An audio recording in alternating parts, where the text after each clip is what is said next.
ನಮಸ್ಕಾರ ಸ್ನೇಹಿತರೆ. ಕಪ್ಪು ಉಮ್ಮತ್ತಿ ಗಿಡ ಅಥವಾ ಚಿಗರೆ ಗಿಡದ ಬಗ್ಗೆ ಈ ಆಸಕ್ತಿಕರವಾದ ವಿಷಯಗಳು ನೀವು ತಿಳಿದುಕೊಂಡರೆ ಖಂಡಿತ ಆಶ್ಚರ್ಯ ಪಡುತ್ತೀರಿ.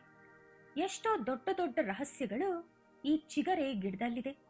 ಚಿಗರೆ ಗಿಡ ಅಥವಾ ಕಪ್ಪು ಉಮ್ಮತ್ತಿ ಗಿಡವನ್ನು ಚಿನ್ನಕ್ಕಿಂತಲೂ ಹೆಚ್ಚು ಬೆಲೆ ಬಾಳುತ್ತದೆ ಎಂದು ಹೇಳುತ್ತಾರೆ.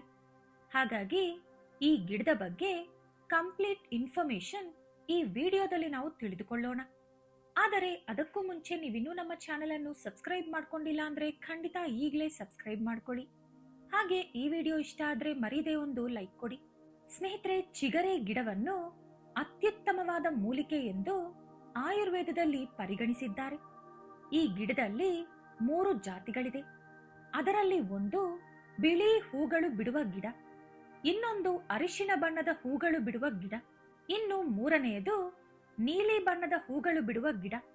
ಅದನ್ನೇ ಕಪ್ಪು ಉಮ್ಮತ್ತಿ ಗಿಡ ಅಥವಾ ಚಿಗರೆ ಗಿಡ ಅಂತ ಕರೀತಾರೆ. ಈ ಗಿಡದ ಕಾಯಿಗಳು ಸಿಹಿ, ಕಹಿ, ಹುಳಿ, ಸಪ್ಪೆ ಹೀಗೆ ಬಗೆ ಬಗೆಯಾದ ರುಚಿಯಲ್ಲಿರುತ್ತದೆ. ಈ ಗಿಡ ಮತ್ತು ಬರಿಸುತ್ತದೆ, ಹಾಗೆ ಹುಚ್ಚನ್ನು ಕಡಿಮೆ ಮಾಡುತ್ತದೆ, ಮೈಯಲ್ಲಿ ಬಿಸಿ ಹೆಚ್ಚಿಸುತ್ತದೆ, ಕುಷ್ಠರೋಗವನ್ನು ಕಡಿಮೆ ಮಾಡುತ್ತದೆ, ಅಲರ್ಜಿ, ಗಜ್ಜಿ, ಊತ ಅಥವಾ ಮೈಯಲ್ಲೆಲ್ಲಾದರೂ ಗಡ್ಡೆಗಳಿದ್ದರೆ ಅದನ್ನು ಕೂಡ ಹೋಗಲಾಡಿಸುತ್ತದೆ, ಉಬ್ಬಸ ಇದ್ದರೆ ಕಡಿಮೆ ಮಾಡುತ್ತದೆ. ಸಾಮಾನ್ಯವಾಗಿ ನಮಗೆ ಬಿಳಿ ಉಮ್ಮತ್ತಿ ಗಿಡ ಹೆಚ್ಚು ಕಾಣಿಸುತ್ತದೆ. ಚಿಕ್ಕ ವಯಸ್ಸಿನಲ್ಲಿ ನಾವು ಕೂಡ ಈ ಹೂಗಳು ಅಥವಾ ಕಾಯಿಗಳಿಂದ ಆಟ ಆಡಿದೀವಿ. ಆದ್ರೆ ಈ ಗಿಡದಲ್ಲಿ ಅಷ್ಟೊಂದು ಅದ್ಭುತ ಶಕ್ತಿ ಇದೆ ಅನ್ನುವ ವಿಷಯ ಆಗ ನಮಗೆ ಗೊತ್ತಿರಲಿಲ್ಲ. ಈಗ ಈ ವಿಡಿಯೋದಲ್ಲಿ ನೀವು ನೋಡ್ತಾ ಇರೋದು ಕಪ್ಪು ಉಮ್ಮತ್ತಿ ಅಥವಾ ಚಿಗರೆ ಗಿಡ. ಹೆಸರಿಗೆ ಇದನ್ನು ಕಪ್ಪು ಉಮ್ಮತ್ತಿ ಅಂತ ಕರೆದ್ರೂ ಕೂಡ ಇದರ ಎಲೆ, ಹೂವು, ಕಡ್ಡಿ ಎಲ್ಲ ಕೂಡ ಸ್ವಲ್ಪ ನೀಲಿ ಬಣ್ಣದಲ್ಲಿ ಇರುತ್ತದೆ. ಆದರೆ ಇದು ಎಲ್ಲಾ ಪ್ರಾಂತ್ಯಗಳಲ್ಲಿ ಕಾಣಿಸಲ್ಲ. ಆದ್ರೆ ಈ ಗಿಡಕ್ಕೆ ಮಾತ್ರ ಎಷ್ಟೋ ಅದ್ಭುತ ಶಕ್ತಿಗಳಿದೆ. ಈ ಗಿಡವನ್ನು ಚಿನ್ನಕ್ಕಿಂತಲೂ ಶ್ರೇಷ್ಠವಾದುದು ಎಂದು ಹೇಳಬಹುದು. ಆಯುರ್ವೇದದಲ್ಲಿ ಗಿಡ ಮೂಲಿಕೆಗಳಿಂದ ಕಡಿಮೆಯಾಗದಂತಹ ಕಾಯಿಲೆಯೇ ಇಲ್ಲ. ಈ ಕಪ್ಪು ಉಮ್ಮತ್ತಿ ಗಿಡದ ಎಲೆಗಳನ್ನು ಮಂಡಿ ನೋವು ಕಡಿಮೆಯಾಗಲು ಬಳಸುತ್ತಾರೆ.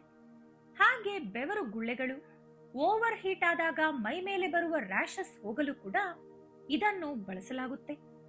ಬಾಣಂತಿಯರಿಗೆ ಎದೆಯಲ್ಲಿ ಹಾಲು ಗಡ್ಡೆ ಕಟ್ಟಿದಾಗ ಆ ನೋವು ಹೋಗಲು ಈ ಎಲೆಗಳ ಮೇಲೆ ಸ್ವಲ್ಪ ಎಳ್ಳೆಣ್ಣೆ ಹಚ್ಚಿ ಲೈಟ್ ಆಗಿ ಬಿಸಿ ಮಾಡಿ ನೋವಿರೋ ಕಡೆ ಇಟ್ರೆ ಗಡ್ಡೆ ಕಟ್ಟಿರುವ ಹಾಲು ಕರಗಿ ಎದೆ ನೋವು ಹೊರಟು ಹೋಗುತ್ತೆ.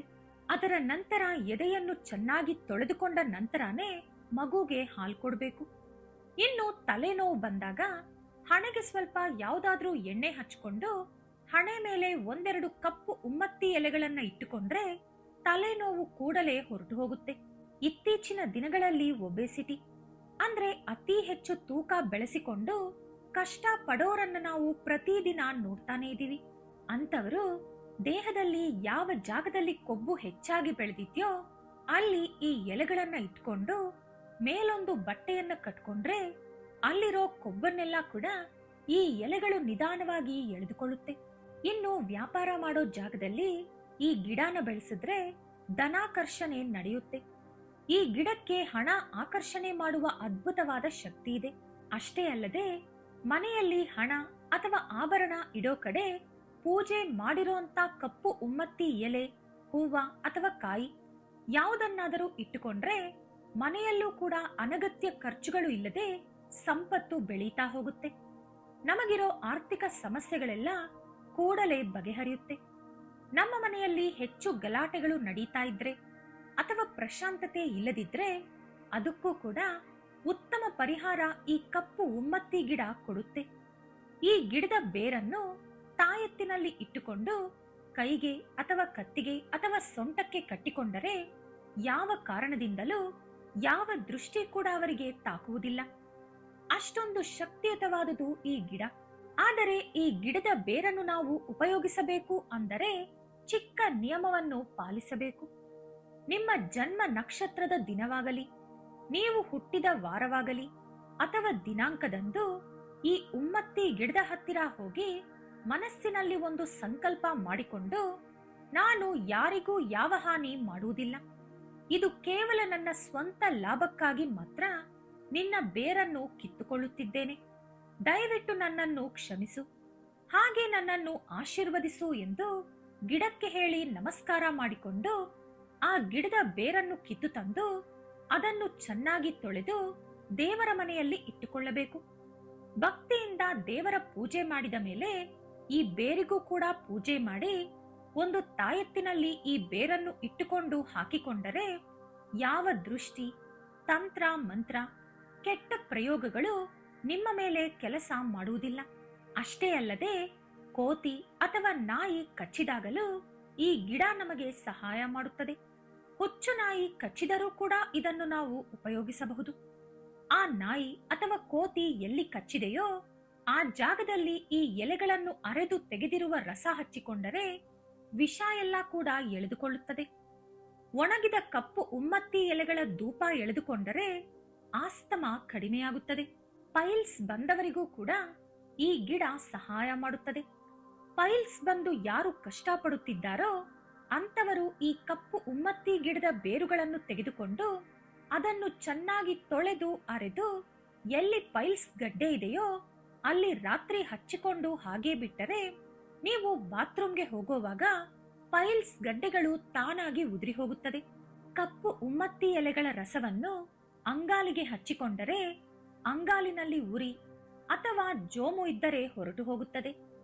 ಈಗ ನಾವು ಬಳಸುತ್ತಿರುವ ಕೆಮಿಕಲ್ ಶಾಂಪೂಗಳು, ಸೋಪುಗಳು, ಕಂಡೀಷನರ್ಗಳಿಂದ ಹೆಚ್ಚಾಗಿ ಕೂದಲು ಉದುರೋದು, ಡ್ಯಾಂಡ್ರಫ್ ಬರೋದು ಆಗ್ತಾ ಇದೆ.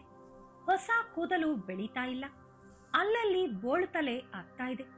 ಈ ಕಪ್ಪು ಉಮ್ಮತ್ತಿ ಎಲೆ ರಸವನ್ನು ಕೂದಲಿಗೆ ಹಚ್ಚಿಕೊಂಡು 15 ನಿಮಿಷ ಬಿಟ್ಟು ತಲೆ ಸ್ನಾನ ಮಾಡಿದರೆ, ವಾರದಲ್ಲಿ 1-2 ಸಲ ಈ ರೀತಿ ಮಾಡುತ್ತಿದ್ದರೆ ಶಾಶ್ವತವಾಗಿ ತಲೆಯಲ್ಲಿ ಹೇನುಗಳು, ಡ್ಯಾಂಡ್ರಫ್, ಕೂದಲು ಉದುರೋದು ನಿಂತು ಹೋಗಿ ಹೊಸ ಕೂದಲು ದಟ್ಟವಾಗಿ ಬೆಳೆಯುತ್ತದೆ. ಮೈ ಮೇಲೆ ಅಲರ್ಜಿ, ರ್ಯಾಷಸ್, ಗಜ್ಜಿ ಏನೇ ಸಮಸ್ಯೆ ಇದ್ದರೂ ಕೂಡ ಈ ಎಲೆಯ ರಸವನ್ನು ಹಚ್ಚಿಕೊಂಡರೆ ಅದು ಹೊರಟು ಹೋಗುತ್ತದೆ. ಇದರಿಂದ ಇಷ್ಟೆಲ್ಲ ಪ್ರಯೋಜನ ಇದ್ದರೂ ಕೂಡ ಯಾವ ಪರಿಸ್ಥಿತಿಯಲ್ಲೂ ಈ ಎಲೆಗಳ ರಸವನ್ನು ಬಾಯಲ್ಲಿ ತೆಗೆದುಕೊಳ್ಳಬಾರದು. ಏಕೆಂದರೆ ಈ ಗಿಡ ತುಂಬಾನೇ ವಿಷಕಾರಿ. ದೇಹದ ಮೇಲೆ ಮಾತ್ರವೇ ಹೊರತು ದೇಹದ ಒಳಗಡೆ ಇದು ಹೋಗಲೇಬಾರದು. ಮುಖ್ಯವಾಗಿ ಮಕ್ಕಳನ್ನು ಈ ಗಿಡದಿಂದ ತುಂಬಾನೇ ದೂರ ಇಡಬೇಕು. ಈ ಗಿಡ ಎಷ್ಟೊಂದು ಅದ್ಭುತವಾದ ಗುಣಗಳು ಹೊಂದಿದೆಯೋ ಅಷ್ಟೇ ಅಪಾಯಗಳು ಕೂಡ ಹೊಂದಿದೆ. ಈ ಗಿಡದ ಯಾವ ಒಂದು ಚಿಕ್ಕ ಭಾಗವಾಗಲಿ ಅಪ್ಪಿತಪ್ಪಿ ನಮ್ಮ ಬಾಯೊಳಗೆ ಹೋದರೆ, ಕಡಿಮೆ ಪ್ರಮಾಣ ಇದ್ದರೆ ವಾಂತಿ, ಬೇದಿ ಆಗಿ ನಿಂತು ಹೋಗುತ್ತೆ. ಒಂದು ವೇಳೆ ಹೆಚ್ಚಿನ ಪ್ರಮಾಣದಲ್ಲಿ ಹೋದರೆ ನಮ್ಮ ಕಣ್ಣಿನ ನೋಟ ಹೊರಟು ಹೋಗುತ್ತದೆ, ಹುಚ್ಚು ಹಿಡಿಯುತ್ತದೆ, ಲಕ್ವಾ ಹೊಡೆಯುತ್ತದೆ, ಒಮ್ಮೊಮ್ಮೆ ಕೋಮಾಗೂ ಕೂಡ ಹೋಗಬಹುದು. ಆದರೆ ಒಂದು ವೇಳೆ ನಮಗೆ ತಿಳಿಯದೆ ಅಕಸ್ಮಾತಾಗಿ ಈ ಗಿಡದ ರಸ ನಮ್ಮ ಬಾಯೊಳಗೆ ಹೋದರೆ ಮೊದಲು ನಾವು ಯಾವ ಭಾಗ ನಮ್ಮ ಬಾಯಲ್ಲಿ ಹೋಯಿತು ಎಂದು ನೋಡಿಕೊಳ್ಳಬೇಕು. ಅಂದರೆ ಈ ಗಿಡದ ಎಲೆನ, ಕಾಯ, ಹೂವಾನ ಅಥವಾ ಹಣ್ಣ ಎಂದು ತಿಳಿದುಕೊಂಡು ಅದೇ ಭಾಗವನ್ನು ಹತ್ತಿ ಗಿಡದಿಂದ ಕಿತ್ತು ತರಬೇಕು.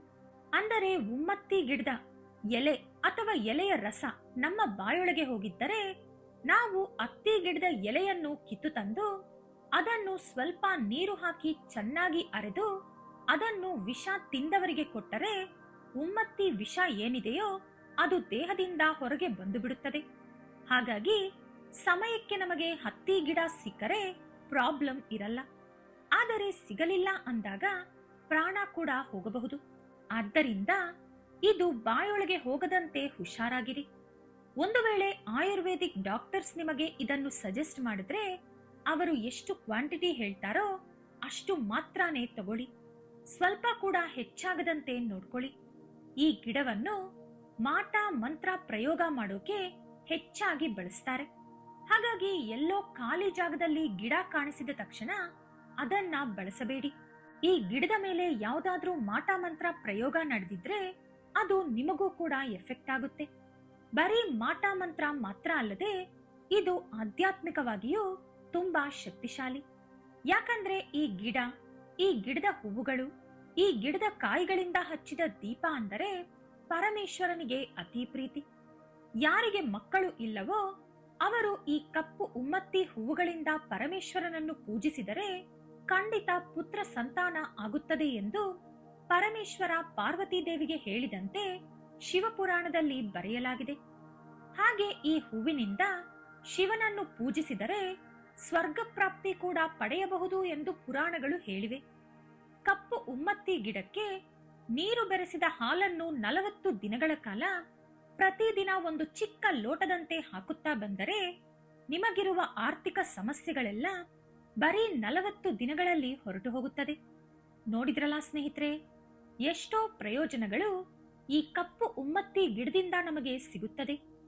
ಈ ಗಿಡವನ್ನು ನಿಮ್ಮ ಕಡೆ ಯಾವ ಹೆಸರಿನಿಂದ ಕರೆಯುತ್ತಾರೆ ಎಂದು ಕಮೆಂಟ್ನಲ್ಲಿ ತಿಳಿಸ್ಕೊಡಿ. ಇದರಿಂದ ಬೇರೆಯವರಿಗೂ ಕೂಡ ಈ ಗಿಡ ಯಾವುದು ಅಂತ ಈಸಿಯಾಗಿ ಅರ್ಥ ಆಗುತ್ತೆ. ಈ ವಿಡಿಯೋ ಇಷ್ಟ ಆದ್ರೆ ಲೈಕ್ ಮಾಡಿ, ಶೇರ್ ಮಾಡಿ. ಇಂತಹ ಹೆಚ್ಚಿನ ಉತ್ತಮ ಮಾಹಿತಿಗಳಿಗಾಗಿ ತಪ್ಪದೆ ನಮ್ಮ ಚಾನೆಲ್ ಅನ್ನು ಸಬ್ಸ್ಕ್ರೈಬ್ ಮಾಡ್ಕೊಳ್ಳಿ. ನಾಳೆ ಮತ್ತೊಂದು ವಿಡಿಯೋದೊಂದಿಗೆ ಪುನಃ ಭೇಟಿಯಾಗೋಣ. ಧನ್ಯವಾದಗಳು.